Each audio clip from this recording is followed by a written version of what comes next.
ibi rwose nako kandi ndabikora ntugira ikibazo bari bambwiye ndakizi ni cyuko umugore we atwise igihe kirekire kandi akaba atabyara. Ngaho ciramo hano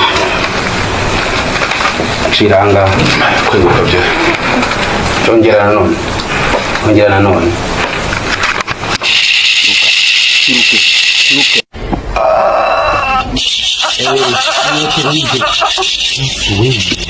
ni ukuvuga ngo iki ngiki rero ahantu ahangaha dore icyo tubona icyo gisize cyari cyaragira ndahurira mwana w'umukobwa ni naho tugiye gushikira wabikoze urumva.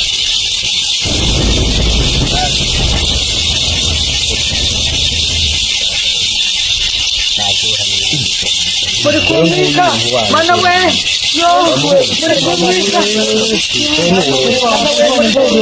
mama wanyu mukimande